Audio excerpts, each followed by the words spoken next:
नमस्कार दोस्तों, स्वागत है आपका एक बार फिर आपके अपने नीरो मैजिक चैनल पर। उम्मीद करता हूं आप सब बहुत अच्छे होंगे और अपनी एग्जाम की तैयारी में अच्छे से लगे होंगे। साथियों, जैसा कि आपकी स्क्रीन पर दिख रहा है, वादे के अनुसार हाजिर हूं आप सबके लिए एक बेहद खास और जरूरी वीडियो लेकर एसएससी डिस्क्रिप्टिव एग्जाम की सबसे बेस्ट स्ट्रेटेजी के साथ, जिसमें आज आपको एसए और लेटर, एसएससी के कंप्लीट पैटर्न और फॉर्मेट के साथ साथ सबसे इफेक्टिव अप्रोच क्या होनी चाहिए और किन बारीकियों का ध्यान रखा जाना चाहिए डिस्क्रिप्टिव एग्जाम देते समय, ये सब आज के इस वीडियो में आप सीखेंगे। हेलो फ्रेंड्स, आप में से जो लोग मुझे नहीं जानते, मेरा नाम नीरो है। मैं काफ़ी सालों से गवर्नमेंट कॉम्पिटिटिव एग्जाम्स की प्रिपरेशन करवा रहा हूं। मेरे स्टूडेंट्स इनकम टैक्स डिपार्टमेंट जैसे काफ़ी गवर्नमेंट डिपार्टमेंट्स में पोस्टेड हैं। अगर आप इस चैनल पे नए हैं तो ज़रूर सब्सक्राइब कीजिए और बेल आइकन को प्रेस कीजिए। तो चलिए शुरू करते हैं आज का सेशन। मेरे प्यारे साथियों, आपके लिए आज का ये सेशन इसलिए भी खास साबित होगा क्योंकि इसमें अपने इतने सालों के एक्सपीरियंस और टॉपर्स के पेपर्स को अच्छे से एनालाइज करके आपके लिए काफी मेहनत से ये वीडियो बनाई गई है। तो आप इसे पूरा जरूर देखें, आपको जरूर फायदा होगा। सबसे पहले हम एसे राइटिंग को अच्छी तरह समझेंगे, उसके बाद फॉर्मल लेटर की तरफ कूच करेंगे। साथियों, ये आपकी स्क्रीन पर एसे का बेसिक स्ट्रक्चर है जिसे 3 पार्ट में कंप्लीट किया जाता है। सबसे पहले इंट्रो, फिर आती है बॉडी और लास्ट में कंक्लूजन। साथियों, इनको डिटेल में अच्छे से तो समझेंगे ही, साथ के साथ जो सबसे जरूरी गोल्डन पॉइंट्स होंगे जिसमें कनेक्टिंग वर्ड्स क्या होते हैं जिससे आपका ऐसे खूबसूरत बनता है, और टॉप 10 वोकैब वर्ड्स जो इतने ज्यादा न्यूट्रल और माइंड ब्लोइंग है कि आपको अगर वो याद हैं तो किसी भी टॉपिक के ऐसे में आप उनका यूज करके अपनी राइटिंग स्किल को एक अट्रैक्टिव टच दे सकते हैं। वहीं आपको सेंटेंसेस की ब्यूटी कैसे मेंटेन रखनी है थ्रू आउट, वो भी हम समझेंगे। और इसके लास्ट में सबसे मोस्ट एक्सपेक्टेड टॉपिक्स क्या होने जा रहे हैं आपके एग्जाम के लिए, वो भी हम देखेंगे। अब साथियों देखिए कुछ बेसिक बातें एसे को लेकर। एग्जाम में जहां एसएससी एसे राइटिंग की वर्ड लिमिट 200 से 250 वर्ड्स होती है, अगर 250 वर्ड्स आप लिखते हैं तो उसका 10% कम या ज्यादा वर्ड का इस्तेमाल करा जा सकता है।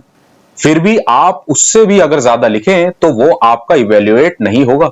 जी हाँ, जहां टाइम आपको सिर्फ 1 घंटे का ही मिलेगा साथियों, लेकिन ध्यान दीजिए वो लेटर और एसे दोनों को मिलाकर होगा समय, जिसमें आप सबसे पहले मैं रिकमेंड करूंगा कि लेटर ही अटेम्प्ट करें, क्योंकि एसे में आपको थोड़ा ज्यादा सोच सोचकर लिखना होता है, जबकि लेटर में एक स्टैंडर्ड फॉर्मेट को फॉलो करके आप एसे से कम समय में उसको पूरा कर सकते हैं।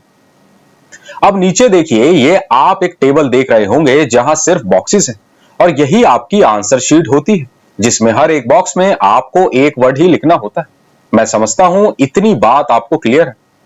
अब साथियों देखिए, एसे के इंट्रो की अगर बात करें तो यहां 2 तरीके से एसे की शुरुआत की जाती है। पहला, आप कोई अच्छा स्लोगन या कोटेशन को कोट कर सकते हैं, फिर अपने। वहीं दूसरा, अगर कोई ऐसा टॉपिक आए जिससे रिलेटेड कोई कोटेशन आपको ध्यान ही ना रहे या उससे रिलेटेड कोई भी स्लोगन आपको ना आता हो, तो आप डायरेक्ट डिफाइन कर सकते हैं उस टॉपिक को ही, जिससे इतना तो समझा जा सकता है कि आप ऐसे के दिए गए टॉपिक से क्या समझे, उसको डिफाइन करना इंट्रो में सबसे जरूरी होता है। और आप अगर इंट्रो को सिर्फ 2 लाइन लेकिन अट्रैक्टिव लाइंस में कंप्लीट करते हैं तो उससे बेहतर कुछ नहीं। एग्जाम्पल के तौर पर, अगर आपको टॉपिक मिलता है टेक्नोलॉजी एंड एम्प्लॉयमेंट, तो देखिए यहां कुछ इस तरीके से लिखा जा सकता है इंट्रो, जिससे टॉपिक को लेके आपकी समझ इवैल्यूएटर को क्लियर हो सके। साथियों समझिए, it is said that the advent of technology, ऐसा कहा जाता है कि टेक्नोलॉजी का आना has not only made our life easier, but also it has played an important role towards the successful globalization worldwide. However, in parallel, the attrition of employment which is being affected can be observed on a large scale. अब हिंदी वाले साथी देखिए, ऐसा कहा जाता है कि प्रौद्योगिकी के आगमन ने न केवल हमारे जीवन को आसान बना दिया है, बल्कि इसने दुनिया भर में सफल वैश्वीकरण की दिशा में भी महत्वपूर्ण भूमिका निभाई है। हालांकि इसके समांतर में रोजगार की कमी जो प्रभावित हो रही है, बड़े पैमाने पर देखी जा सकती है। साथियों देखिए, यहां भी 2 लाइन, लेकिन अच्छी 2 लाइन कंपाउंड कॉम्प्लेक्स और कॉम्प्लेक्स सेंटेंसेस में बनाई गई। एक छोटी सी कोशिश थी आपको एग्जाम्पल के तौर पर समझाने के लिए। इसी तौर पर आपने भी इंट्रो लिखते समय कुछ इसी तरह का टच देना है। अब चलिए आगे देखिए, इंट्रो के बाद आती है एस्से की बॉडी। यहां आप अगर बॉडी, जो कि एक बड़ा और मेन पार्ट होता है एस्से का, उसे 2 पैराज में लिखते हैं तो काफी अच्छे से कनेक्ट और एलेबोरेट कर सकते हैं अपने थॉट प्रोसेस को, जो रीड करने में भी रीडर को बोरियत फील ना हो। साथियों अब देखिए, बॉडी लिखते समय सबसे महत्वपूर्ण बातें जो आपने ध्यान रखनी है।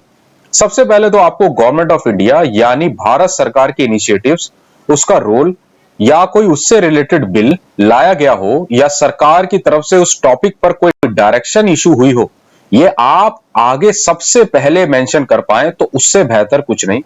साथियों इसके बाद आप इसको कनेक्ट कर सकते हैं सबसे पहले स्टेट लेवल, फिर उसके बाद कंट्री पर ले जाकर, और उसके बाद सबको कंपेयर करते हुए वर्ल्ड लेवल पर उस टॉपिक का इंपैक्ट डालें। अब यहां ध्यान देने वाली बात यह है मेरे प्यारे दोस्तों कि इसी में आपने रीडर को अट्रैक्ट करना होगा कुछ अपनी स्टेटमेंट के सपोर्ट में डेटा, रिपोर्ट्स या कुछ स्टैट्स जो रिसेंटली आए हों।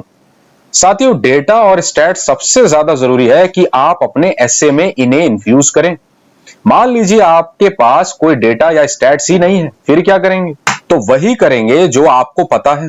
कोई भी रफ डाटा किसी भी रिपोर्ट का आप बिल्कुल मेंशन कर दीजिए बेझिझक, जो आपकी स्टेटमेंट के सपोर्ट में बिल्कुल फिट हो रहा हो। जी हां साथियों, डेटा बहुत जरूरी है डालना, तो बिल्कुल डालना है आपने, चाहे कुछ भी हो जाए। एग्जामिनर उतनी बारीकी से क्रॉस चेक नहीं करते। अब आगे देखिए साथियों, उन्हीं स्टेटमेंट में आपने क्लास को भी डिफाइन करना है, जैसे मेल या फीमेल के बीच उस टॉपिक का इंपैक्ट या आउटपुट, इसी तरह अमीर गरीब के बीच, या उसके सपोर्टर और अपोनेंट के बीच हो, उसका पास्ट क्या था और अब प्रेजेंट इफेक्ट क्या हो रहा है। इसी तरह अगर यंग और ओल्ड के बीच कुछ इंपैक्ट हो रहा हो, टॉपिक के हिसाब से आप इस तरीके से टॉपिक के अकॉर्डिंग आप अपने हिसाब से क्लासेस को डिफाइन कर सकते हैं। मैं उम्मीद करता हूं इतनी बात आप सबको क्लियर हो गई होगी साथियों। अब अगला पॉइंट देखिए, जहां आपने क्रक्स यानी निचोड़ देना है, आपने उसके एडवांटेजेस और डिसएडवांटेजेस, जिसमें आपने ध्यान रखना है कि पॉजिटिव साइड ही ज्यादा लेनी है, आपने बिल्कुल नकारात्मक नहीं हो जाना है साथी। अब जो सबसे जरूरी बात है वो ये कि कुछ भी मेंशन करते समय आपने जिस तरह एक न्यूज रिपोर्टर न्यूज को रिपोर्ट करता है किसी फैक्ट या रिपोर्ट की मदद से, आपने भी बस उसी मोड में रहना है, खुद से कुछ भी मेंशन या क्रिएट करके नहीं डालना, एक न्यूट्रल रिपोर्टर की तरह ही लिखना है। चलिए अब अगला और लास्ट पार्ट देखिए एस्से का, जो होता है कंक्लूजन। अब यहां साथियों जो आपने ऊपर मेहनत की होगी एस्से को पिरोने में, यहां आपके पास मौका रहता है अपने एस्से की खूबसूरती को मुकाम तक पहुंचाने का। अब यहां देखिए, ये आपकी स्क्रीन पर 3 इंपॉर्टेंट पॉइंट्स हैं जो कंक्लूजन लिखते समय आपने ध्यान रखना है। पहले कि आपने we the people of India, जिसमें एक यूनिटी, भाईचारा और हर धर्म को लेकर एकता दिखे, फिर उन्हीं को कनेक्ट करते हुए पॉजिटिव मेजर या स्टेप कौन से होंगे वो मेंशन करना है, जिससे बेटरमेंट हो हमारे नेशन का, जो एक नेशन बिल्डिंग मेजर साबित हो सके। और लास्ट में कनेक्ट कर देना है उसे प्रेजेंट, आज के सिनेरियो में हमारे स्टेप्स को लेते हुए फ्यूचर जनरेशन के लिए क्या होगा पॉजिटिव आउटकम, उसे अच्छे से मेंशन कर देना है और अपना ऐसे खूबसूरती के साथ खत्म करना है। साथियों मैं उम्मीद करता हूं मेरी अभी तक की बताई गई बातें आप सबको अच्छे से समझ आई होगी। अब आगे देखिए वो गोल्डन पॉइंट्स जो आपने ध्यान रखना है एस्से लिखते समय, जो आपके एस्से में 4 चांद लगाने का काम करेंगे। जैसा पहला देखिए कनेक्टिंग वर्ड्स, यह आपकी स्क्रीन पर अपनी बात को कनेक्ट करने के लिए सेंटेंसेस में आप इनका इस्तेमाल जरूर करें, जैसे however, in addition, on the other hand, despite, where in, whereas, for instance, with a view to, with a fact that, moreover this. इस तरह के कनेक्टिंग वर्ड्स लिखने से आपके सेंटेंसेस की खूबसूरती बढ़ती है। इसी तरह इंग्लिश मोड वाले हमारे साथी ये टॉप 10 न्यूट्रल वोकैब जो आपकी स्क्रीन पर हैं, इन्हें भी अच्छे से बाय हार्ट याद कर लीजिए और बीच बीच में सेंटेंसेस के सार के अकॉर्डिंग इसे लगाएं और प्रैक्टिस करें। जैसे यहां समझिए, जैसे एडवेंट ऑफ, किसी का आना, स्टेचर, अपने मुकाम को हासिल करना, कल्मिनेशन, एक आउटपुट की तरफ जाना, इनएविटेबल, जो चीज अनअवॉइडेबल हो, एनविसेज, ऐसी पॉसिबिलिटी जो फ्यूचर की तरफ जा सके, ऑनर्स जो बर्डन हो या वर्क हो, एविडेंट जो ऑब्वियस हो, मेथोडोलॉजी यानी मेथड की तरह से किया गया काम, इंसेसेंट बिना रुके, वायबल जो चीज करी जा सके या हो सके। मैं उम्मीद करता हूं साथियों ये 10 वोकैब आपको समझ आई होंगी। ये बहुत ही न्यूट्रल वोकैब्स हैं, इन्हें आप अपने सेंटेंसेस में डालने की प्रैक्टिस जरूर करें और इनका असल मीनिंग भी सेंटेंस के साथ क्या बनता है आप खुद भी देख के ट्राई करते रहें उन्हें। चलिए अब आगे देखिए। अब इसी के साथ लास्ट आप देखिए, सेंटेंसेस की ब्यूटी ऐसे में तभी दिखेगी साथियों जब आप सेंटेंसेस को पैसिव फॉर्म में ही ज्यादा से ज्यादा लिखें और सिंपल सेंटेंसेस से बचें, जहां कॉम्प्लेक्स और कंपाउंड कॉम्प्लेक्स सेंटेंसेस को ही लिखें और उन्हीं की प्रैक्टिस करें जो कॉमा लग लग के होता है। अब last but not the least साथियों, एडजेक्टिव का इस्तेमाल आप ज्यादा से ज्यादा करें। जैसे एग्जाम्पल देखिए, आप यहां दिया गया है this topic has been considered educational. साथियों एक सिंपल सेंटेंस हो गया। अब इसी को खूबसूरत देखिए एडजेक्टिव कैसे बना रहा, this viable and effective topic. अब उस टॉपिक को हमने वाइबल और इफेक्टिव बोल दिया, has been considered quite educational. साथियों देखिए एडजेक्टिव लगते ही सेंटेंस की खूबसूरती अपने आप दिखने लगती। मैं उम्मीद करता हूं इतनी बात आपको समझ आई है। अब वो जरूरी बात जो आप सबको पहले से पता है कि आपने नीट और क्लीन लिखना है, ग्रामेटिकल एरर से बचना है और कटिंग ना हो इसका भी ध्यान रखना है। मैं उम्मीद करता हूं साथियों जो भी आपको समझाया मैंने कि एक इफेक्टिव और अट्रैक्टिव ऐसे कैसे लिखा जाए वो आप अच्छी तरह समझे होंगे।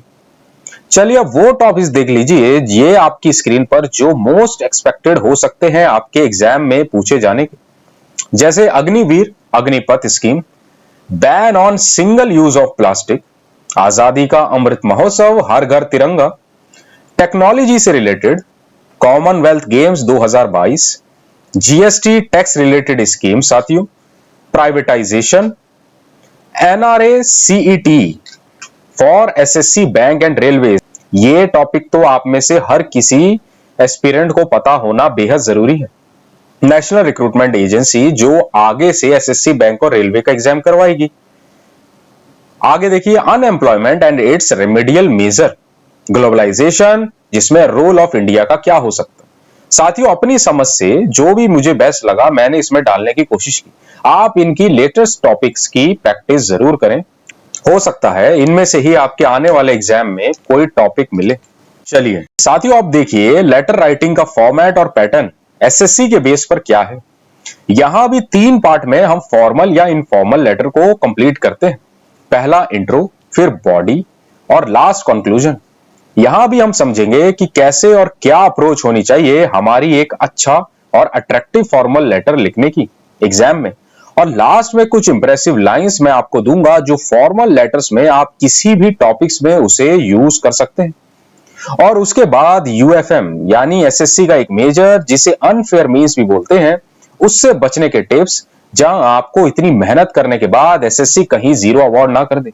जी हां साथियों, अब यहां समझिए कि टोटल वर्ड लिमिट आपको लेटर लिखने के लिए एग्जाम में मिलती है 150 वर्ड्स, जिसमें 10% आप कम या ज्यादा लिख सकते हैं। और आपको पता ही है कि उससे ज्यादा लिखने पर आपका एक्स्ट्रा पार्ट इवेल्युएट नहीं किया जाएगा। अब आपको इसके लिए भी इसी तरह के बॉक्सेस मिलेंगे जिसमें हर एक बॉक्स में एक वर्ड ही आपको लिखना होगा। चलिए अब आगे स्टैंडर्ड पैटर्न देखिए फॉर्मल लेटर का क्या होता है।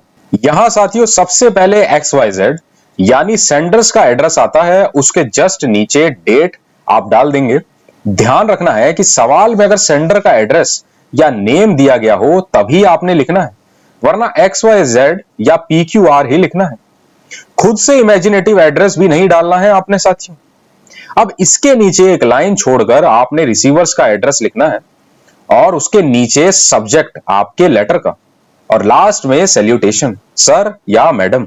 बस साथियों ये इतना काम तो आपका फॉर्मल लेटर का फिनिश हो गया। अब जब आप अपना लेटर लिख लेंगे तो यहां thanking you as a complimentary close जो आपको पता ही है, और सबसे last right hand side yours sincerely या योर्स फेथफुली MNO यानी वो नाम जो सवाल में दिया गया हो, वरना बस XYZ या इसी तरह MNO लिख देना है आपने। मैं उम्मीद करता हूं साथियों आपको लेटर का पैटर्न और फॉर्मेट भी अच्छे से समझाने में मैं कामयाब रहा हूं। इंट्रो की शुरुआत हम फॉर्मल राइटिंग में कैसे करते हैं जिससे स्टार्टिंग थोड़ी हम्बल और कैची बने साथियों। जी हां, यहां समझिए अब आप, ये है वो 3 ओपनिंग लाइंस, आप इनको बाय हार्ट याद कर लीजिए। टॉपिक के हिसाब से आप इन तीनों में से कोई भी एक इस्तेमाल कर सकते हैं या इसी में थोड़ा खुद से मॉडिफाई करके। इससे आपका एग्जाम में सोचने का टाइम बचेगा साथियों। जैसे यहां, with due respect and humble submission, I XYZ want to seek your kind intervention या attention towards the जो भी इशू हो।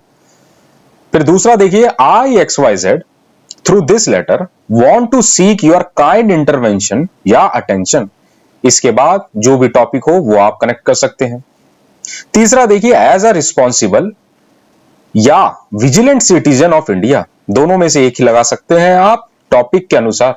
I XYZ take this pleasure या अपॉर्चुनिटी टू अपराइज, अपराइज मतलब इन्फॉर्म करना होता है साथी, या प्रपोज करता हूं जो भी टॉपिक होगा आपका। अब हिंदी साथी इसी का अनुवाद अपने लेटर में अपने अकॉर्डिंग कर सकते हैं, जो कि एक मैं समझता हूं काफी आसान शुरुआत होती है एज कंपेयर टू इंग्लिश। चलिए अब समझिए UFM यानी SSC का आपकी छोटी मोटी गलतियों को लेकर 0 अवार्ड कर देना। यहां ये 4 पॉइंट आपने ध्यान रखना है साथियों, इन्हें अच्छी तरह समझ लीजिए। आपकी आंसर बुकलेट पर आपने अपना नाम, रोल नंबर, सिग्नेचर और मीडियम हिंदी है या इंग्लिश सबको अच्छे से मेंशन कर दिया है। और एक बार फिर रीचेक जरूर करिएगा, काफी टाइम मिलता है आपको एग्जाम शुरू होने से पहले। अब देखिए दूसरा पॉइंट जो मैंने आपको समझाया, कोई भी अपना नाम या कुछ भी एज्यूम किया गया नाम हो वो आपने बिल्कुल नहीं लिखना, बस XYZ या PQR पर ही टिके रहना है।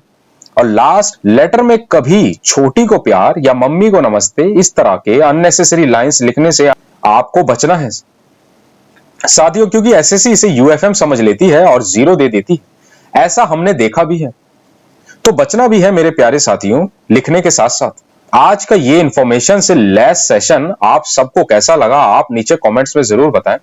मेरे प्यारे साथियों, पूरी मेहनत और कोशिश की गई मेरी तरफ से कि आपको एक सटीक और सही डायरेक्शन दे पाऊं SSC डिस्क्रिप्टिव एग्जाम को लेकर, और उम्मीद करता हूं आपको जो भी डाउट रहा होगा डिस्क्रिप्टिव एग्जाम को लेकर और उसकी अप्रोच को लेकर, वो अब पूरी तरह दूर हो गया होगा।